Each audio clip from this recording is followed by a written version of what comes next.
Operating system सीखने की इस वीडियो सीरीज़ के वीडियो नंबर 6 में आज हम प्रोसेस के कंपोनेंट्स के बारे में समझेंगे।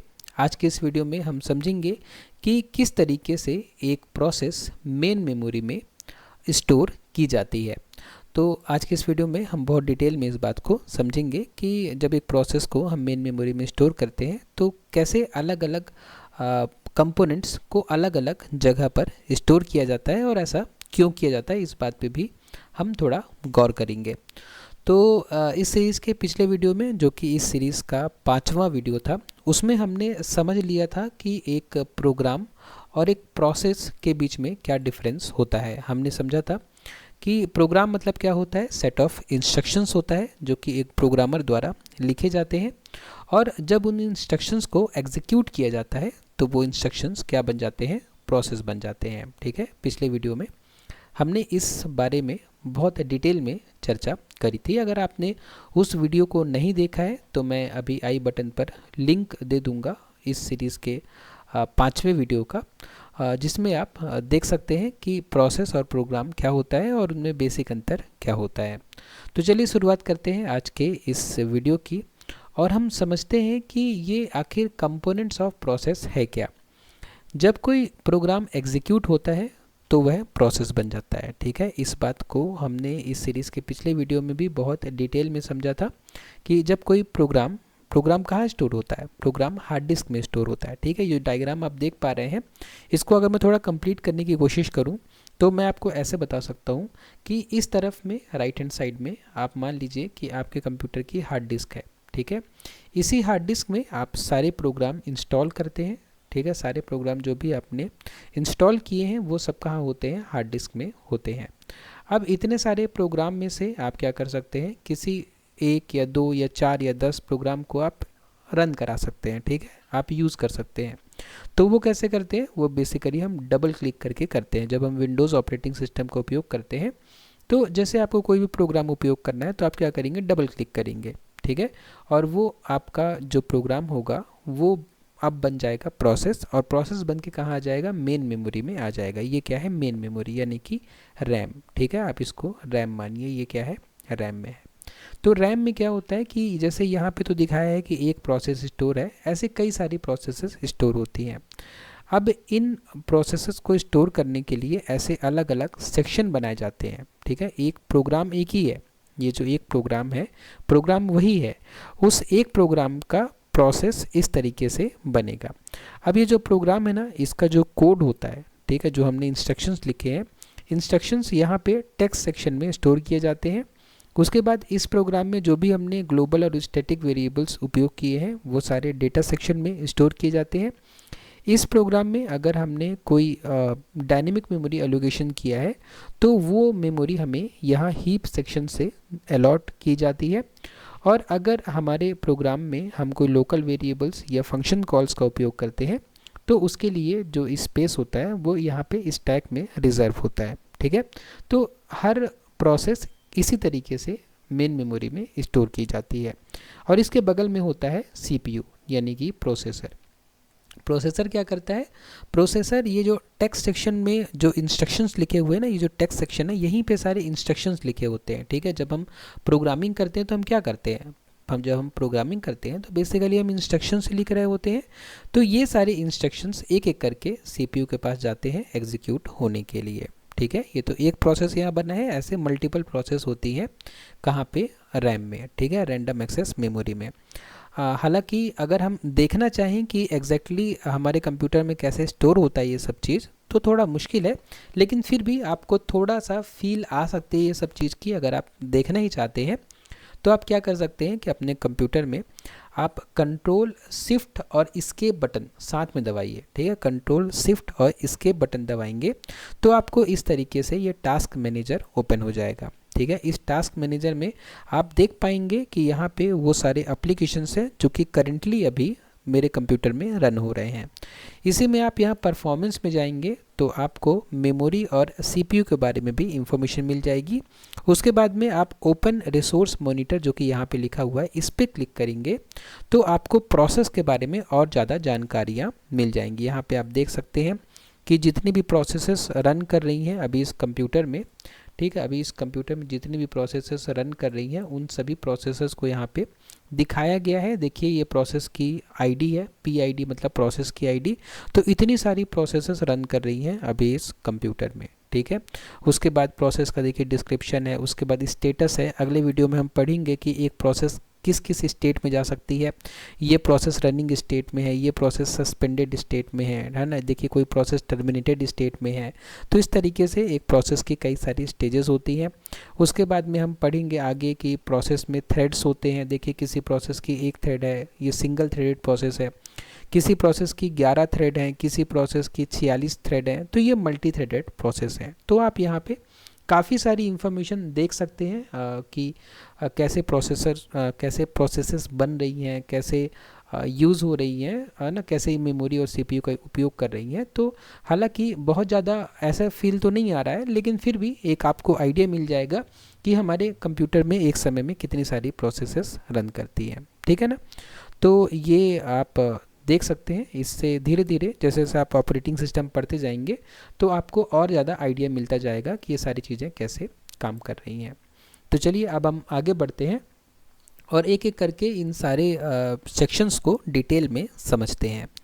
तो यहाँ पे अभी हमने पढ़ा कि जब कोई प्रोग्राम एग्जीक्यूट होता है तो वह प्रोसेस बन जाता है, ठीक है। तो प्रोग्राम्स बेसिकली कहाँ होते हैं, हार्ड डिस्क में। जैसे ही हमने प्रोग्राम को एग्जीक्यूट किया वो प्रोसेस बन गया, कहाँ पे आ गया, मेन मेमोरी में आ गया।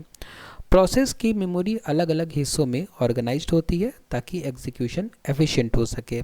तो प्रोसेस की मेमोरी अलग अलग हिस्सों में क्यों ऑर्गेनाइज्ड है, ताकि एग्जीक्यूशन एफिशिएंट तरीके से हो सके, ठीक है, एफिशिएंटली एग्जीक्यूशन हो सके। इसलिए हम ऐसे अलग अलग सेक्शंस में प्रोसेस को बांट देते हैं। उसके बाद हम बात करते हैं सबसे पहले जो सबसे पहला सेक्शन है, कौन सा, टेक्स्ट सेक्शन। इसकी बात करते हैं कि इसमें क्या होता है। इसमें प्रोग्राम का कंपाइल्ड कोड रहता है, ठीक है, मशीन इंस्ट्रक्शंस रहते हैं। मशीन इंस्ट्रक्शन मतलब जब भी हम प्रोग्राम लिखते हैं और प्रोग्राम को एग्जीक्यूट करते हैं तो आपने जिस भी लेवल में प्रोग्राम लिखा है, जब प्रोग्राम एग्जीक्यूट होगा तो जब मेन मेमोरी में आपके इंस्ट्रक्शंस जाएंगे तो वो मशीन लैंग्वेज में कन्वर्ट हो जाएंगे, 0101 के फॉर्म में कन्वर्ट हो जाएंगे। तो यहाँ पे जो भी हमारा प्रोग्राम है उसका कंपाइल्ड कोड बेसिकली स्टोर किया जाता है, प्रोग्राम कोड, ठीक है, जो कि 01 के फॉर्म में होता है वो स्टोर किया जाता है। यह रीड ओनली मेमोरी होती है। यहाँ से आप बस कोड को रीड कर सकते हैं, कोड में कुछ राइट नहीं कर सकते, ठीक है। मेन मेमोरी में जब आपकी प्रोसेस रन हो रही है तो टेक्स्ट एरिया में, टेक्स्ट सेक्शन में आप कुछ राइट नहीं कर सकते, बस यहाँ से रीड कर सकते हो, ओके। उसके बाद कुछ की पॉइंट्स हैं, जैसे कि इसमें एग्जीक्यूटेबल इंस्ट्रक्शंस होते हैं। मैंने बताया आपको कि यहाँ पे क्या होते हैं, इंस्ट्रक्शंस होते हैं जिसको CPU एग्जीक्यूट करता है, ठीक है, यही इंस्ट्रक्शंस एग्जीक्यूट किए जाते हैं। कई प्रोसेसेस सेम कोड शेयर कर सकते हैं। ये ऐसा क्यों लिखा है, ये ऐसा इसलिए लिखा है क्योंकि ये बताना चाह रहा है कि अगर मान लीजिए कि आपने एक प्रोग्राम को डबल क्लिक किया, ठीक है, रन किया, तो आपने एक प्रोग्राम को रन किया, तो क्या आप इस प्रोग्राम को दोबारा रन कर सकते हैं, मतलब एक प्रोग्राम की क्या आप 2 या उससे अधिक प्रोसेस बना सकते हैं। तो हाँ, हम बिल्कुल बना सकते हैं, ठीक है।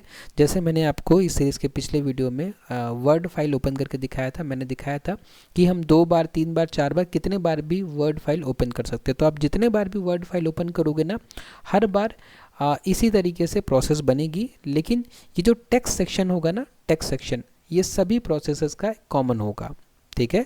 सभी प्रोसेस जो भी, अगर जैसे MS वर्ड है, आपने इसके 3 प्रोसेस बनाए, ठीक है। आपने एक बार ओपन किया तो एक प्रोसेस बन गई, आपने दूसरी बार ओपन किया दूसरी प्रोसेस बन गई, आपने तीसरी बार ओपन किया तीसरी प्रोसेस बन गई। तो तीनों प्रोसेस मेन मेमोरी में स्टोर होंगी, लेकिन तीनों प्रोसेस के लिए जो टेक्स्ट सेक्शन होगा ना, ये कॉमन होगा, ठीक है। सारी प्रोसेसेस इसी टेक्स्ट सेक्शन का उपयोग करेंगे, क्योंकि आप कितनी भी प्रोसेस बनाइए उसका टेक्स्ट सेक्शन तो सेम ही रहेगा, क्योंकि जो बेसिक जो प्रोग्रामिंग की गई है उस सॉफ्टवेयर को बनाने के लिए वो तो हमेशा सेम रहेगी, चाहे आप कितने भी उसके प्रोसेस बना लें, ठीक है। बाकी सेक्शन अलग हो सकते हैं, क्योंकि डेटा, हीप, स्टैक, ये उनके यूजर्स के हिसाब से बदलते रहेंगे, ठीक है ना। तो यहाँ पर वही बात लिखी हुई है, अगर मैंने समझा दिया है। अगर फिर भी आपको कोई डाउट हो रहा हो अभी, तो कमेंट बॉक्स में बताइए, मैं आपके डाउट्स को क्लियर करने की पूरी कोशिश करूँगा। इससे होता क्या है, इससे मेमोरी की सेविंग होती है। मतलब कि जब हम कई प्रोसेसेस का सेम कोड शेयर करते हैं, जो अब हमारा ये वाला एरिया, कौन सा वाला एरिया है, टेक्स्ट सेक्शन वाला एरिया है, तो उससे क्या होता है, उससे मेमोरी क्या होती है, सेव होती है। ठीक है, यहाँ पे देखिए एग्जाम्पल भी लिखा हुआ है, यहाँ पे एग्जाम्पल लिखा हुआ है कि ये एक प्रोग्राम है।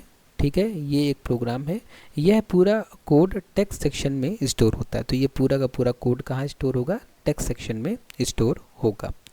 उसके बाद कुछ एडवांस कॉन्सेप्ट है, उसको हम समझ लेते हैं कि ऑपरेटिंग सिस्टम कोड को रीड ओनली क्यों रखता है, ताकि कोई गलती से कोड मॉडिफाई ना कर दे, सिक्योरिटी बढ़ती है। ठीक है, कोई प्रोसेस जो है गलती से कोड को मॉडिफाई ना कर दे, इसलिए जो टेक्स्ट सेक्शन है वो क्या रखा जाता है, रीड ओनली रखा जाता है। इसके बाद अब हम आगे बढ़ते हैं और समझते हैं डेटा सेक्शन को। डेटा सेक्शन में क्या होता है, इसमें ग्लोबल वेरिएबल्स और स्टैटिक वेरिएबल्स स्टोर किए जाते हैं। जैसे कि हम यहाँ ऊपर देख पा रहे हैं, ये डेटा सेक्शन है। डेटा सेक्शन में क्या होगा, ग्लोबल वेरिएबल और स्टैटिक वेरिएबल्स उपयोग किए जाते हैं। ठीक है, और ग्लोबल वेरिएबल स्टैटिक वेरिएबल क्या होते हैं, मैं बहुत छोटे से एग्जाम्पल से बताता हूँ आपको। जैसे आपने एक प्रोग्राम लिखा, ठीक है, और उस प्रोग्राम में आपने ऐसा किया, int x is equal to 0। ठीक है, और उसके बाद आपने सारे फंक्शन बनाए, ये मेन फंक्शन है। ठीक है, उसके बाद आपने कोई और फंक्शन बनाया, फंक्शन 1 नाम का बनाया, ऐसे कोई आपने फंक्शन बना दिया, और फिर आपने ऐसे बहुत सारे फंक्शन बना दिए। अब जो ये वेरिएबल x है, ये किसी भी पर्टिकुलर फंक्शन के अंदर नहीं है। ठीक है, ये कहाँ है, ये ग्लोबली अवेलेबल है, मतलब कोई भी फंक्शन इस वेरिएबल को एक्सेस कर सकता है। उसी तरीके से जो स्टैटिक वेरिएबल होता है, स्टैटिक वेरिएबल क्या होता है, स्टैटिक वेरिएबल मतलब होता है कि जैसे मान लीजिए कि इसी प्रोग्राम में एक फंक्शन है, फंक्शन 2 करके। ठीक है, फंक्शन 2 करके, और इसमें एक वेरिएबल है, मान लीजिए कि y, और इसको हमने इंट स्टैटिक टाइप का कर दिया। ठीक है, इंट स्टैटिक टाइप का कर दिया, और इसकी वैल्यू हमने 0 से इनिशियलाइज कर दी, और इसकी वैल्यू को हमने क्या कर दिया, इंक्रीमेंट कर दिया बाद में। ठीक है, अब क्या करेंगे, अगर हम इस फंक्शन को, मैं आपको समझा रहा हूँ कि स्टैटिक वेरिएबल क्या होता है ना, एक बार रिवाइज करना चाहिए, क्योंकि बहुत लोग क्या होते हैं बाद में भूल जाते हैं ना, बार बार ये चीज़ें हमें पढ़नी पड़ती है। तो देखो, अगर मेन फंक्शन से हम इस फंक्शन को कॉल करते हैं, फंक्शन 2 को।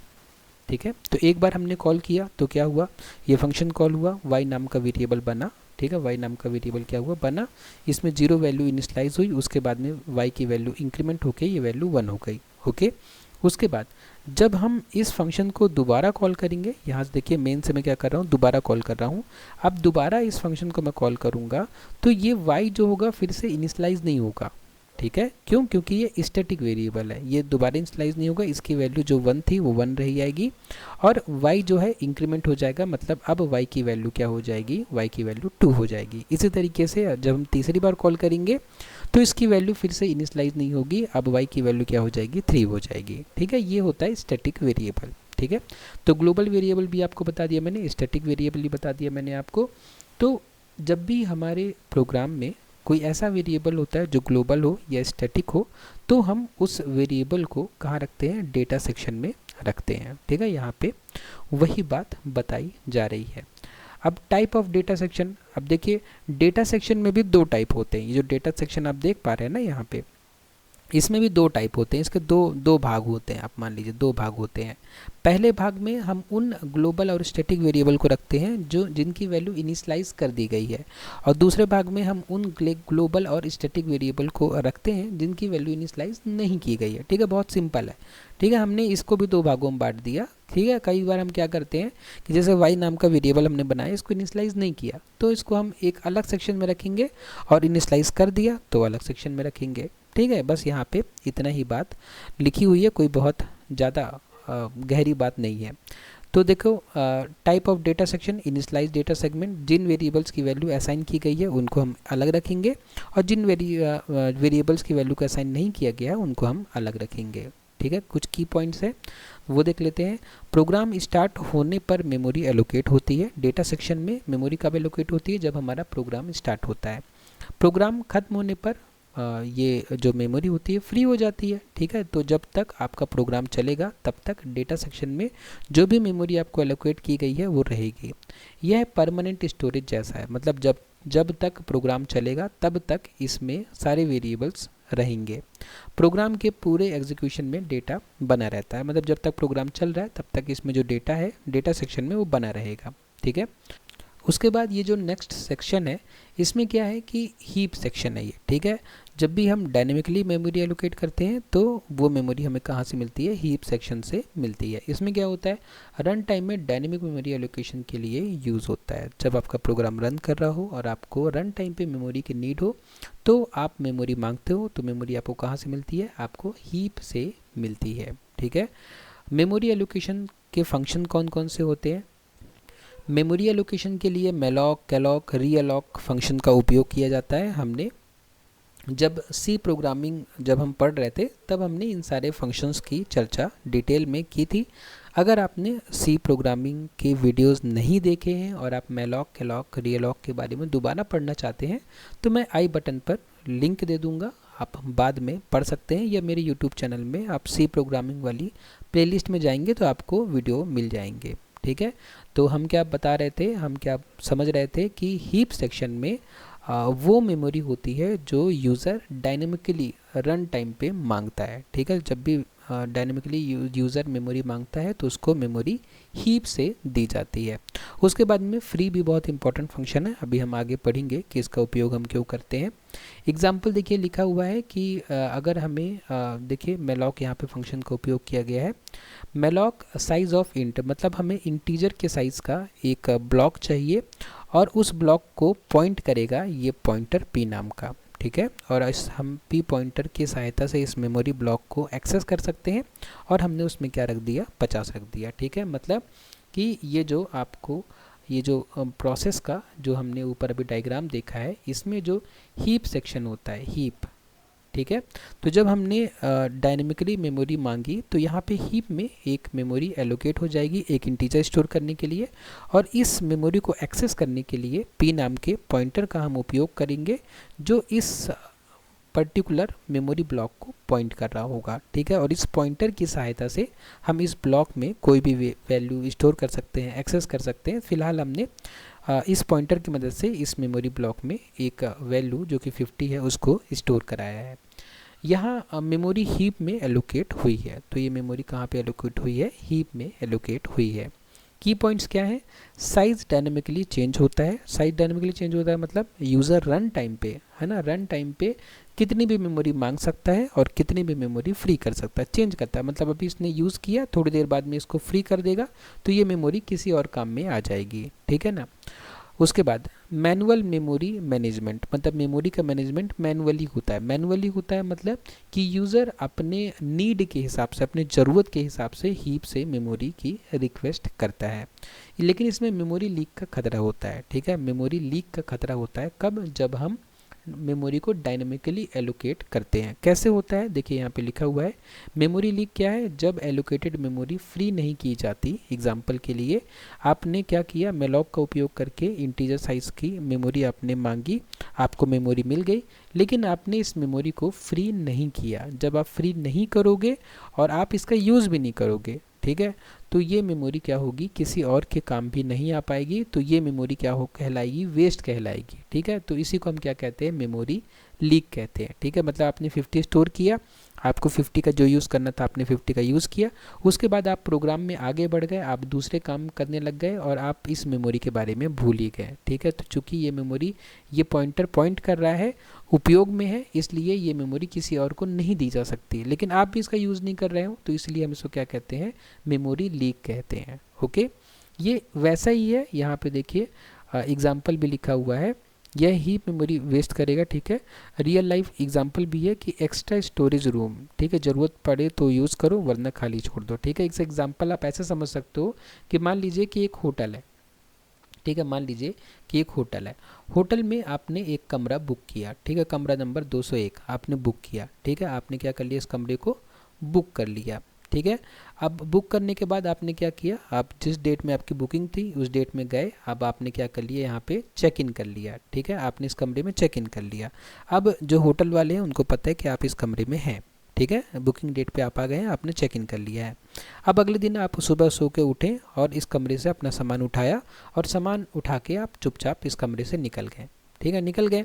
लेकिन जो होटल का स्टाफ है उसको क्या लग रहा है कि ये कमरा आपने चेक इन किया था, अभी चेकआउट तो आपने किया नहीं है, तो मतलब ये कमरा आपकी तरफ से बुक्ड है, ठीक है, आप इस कमरे का भी उपयोग कर रहे हैं। लेकिन आप तो अपना झोला उठा के निकल गए, दूसरे शहर में चले गए घूमने के लिए, ठीक है, और आपका वापस आने का कोई प्लान नहीं है, तो आपने इस पर्टिकुलर रूम को ऑक्यूपाई करके रखा है, ठीक है। अब ये जो होटल वाले हैं, ये जो रिसेप्शन में है, ये रूम किसी और को नहीं देंगे। क्यों नहीं देंगे?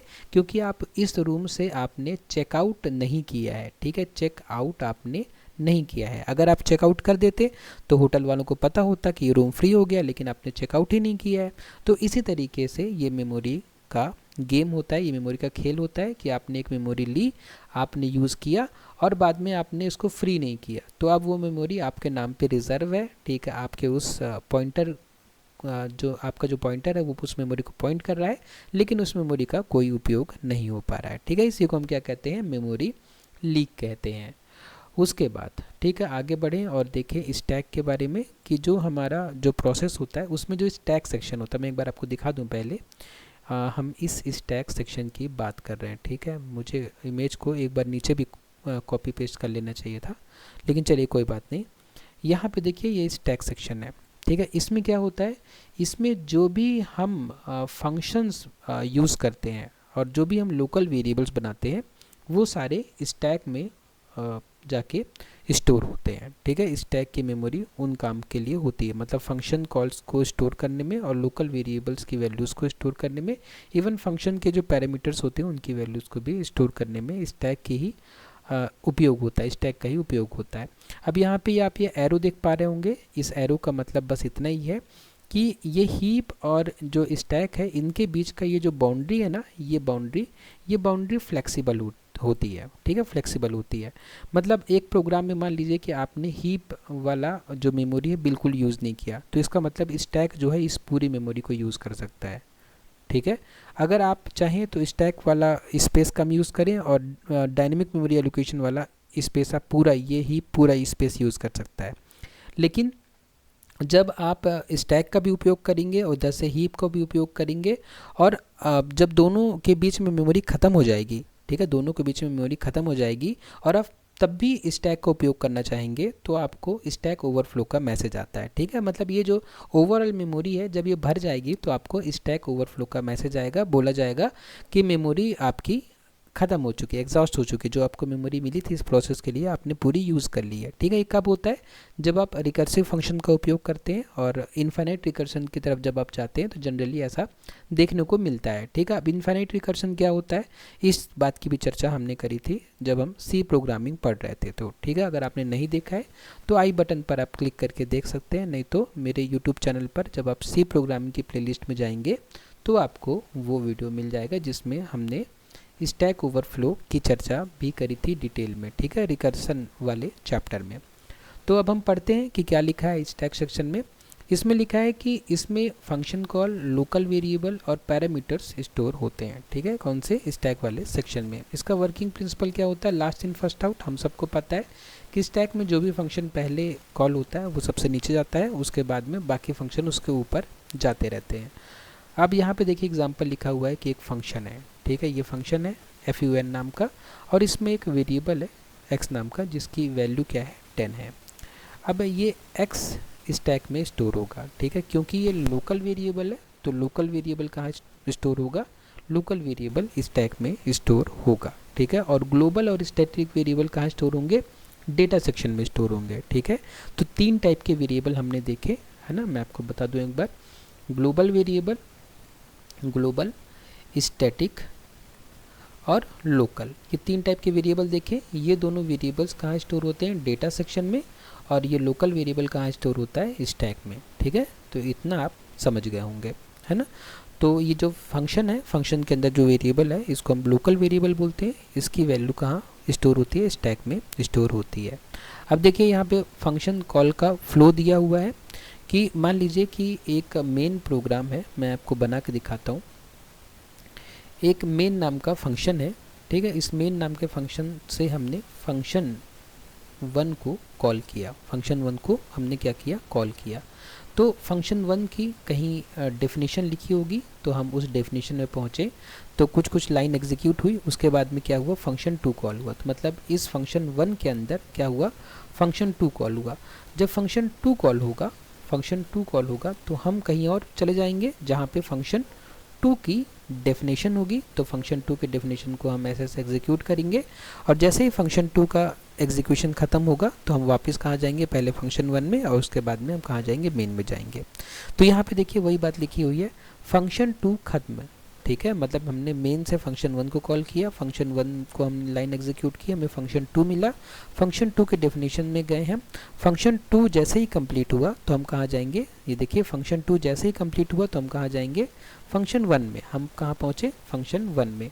फंक्शन 1 में जो बची हुई लाइन थी वो एग्जीक्यूट हुई, फंक्शन 1 में बची हुई लाइन एग्जीक्यूट हुई, और उसके बाद में जैसे ही फंक्शन 1 ख़त्म होगा तो हम कहाँ जाएंगे, हम जाएंगे मेन में, ठीक है। ये मेन में जो भी लाइन होगी हम उसको एग्जीक्यूट करेंगे और हमारा जो फ्लो होगा वो ख़त्म हो जाएगा। इसका मतलब कि स्टैक में सब कैसे हम देख सकते हैं, स्टैक जो हमारा है उसमें कुछ ऐसा दिखेगा कि सबसे पहले जब मेन फंक्शन एग्जीक्यूट हो रहा था तो जो स्टैक है उसमें मेन फंक्शन हमारा स्टैक में आ जाएगा, और मेन फंक्शन के अंदर जो भी लोकल वेरिएबल्स होंगे वो सारे यहाँ पे स्टोर हो जाएंगे, ठीक है।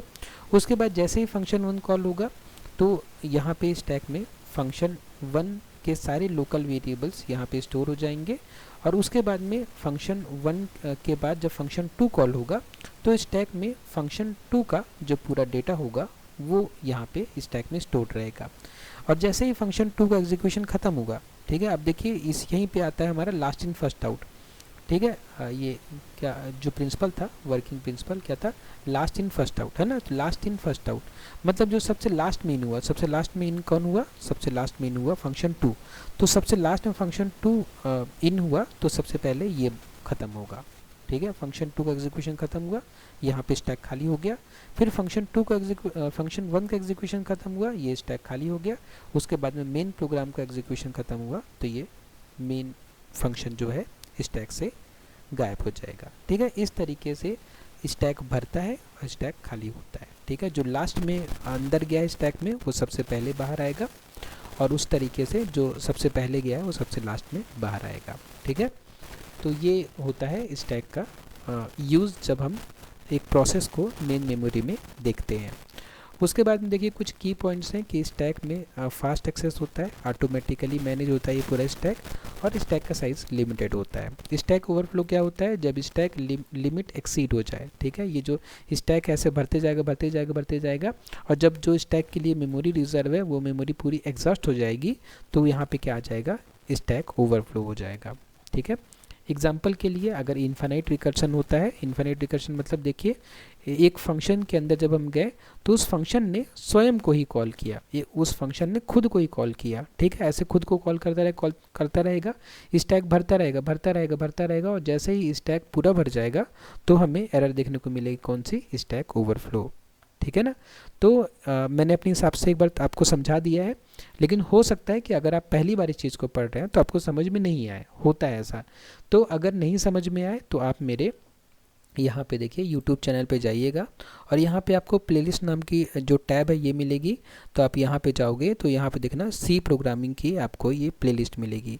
इस प्लेलिस्ट में आप जाओगे ना तो फंक्शन चैप्टर आप अच्छे से पढ़ना, जहाँ से ये फंक्शन शुरू हुआ है, पॉइंटर, ठीक है, पॉइंटर है, डायनेमिक मेमोरी एलोकेशन है, ठीक है, वेरिएबल्स के बारे में है। उसके बाद देखिए फंक्शंस है, कॉल बाय वैल्यू, रिकर्सन, ये इतना 3-4 आप वीडियो पढ़ लोगे तो ये जो कॉन्सेप्ट आपको समझा रहा हूँ ना ये बहुत अच्छे से आपको समझ में आ जाएंगे, ठीक है। लेकिन फिर भी अगर छोटा मोटा डाउट हो तो आप मुझे कमेंट बॉक्स में पूछ सकते हो। उसके बाद देखिए स्टैक ओवरफ्लो एरर होता है जब इस तरीके से रिकर्सिव फंक्शन को हम बार बार कॉल करते हैं।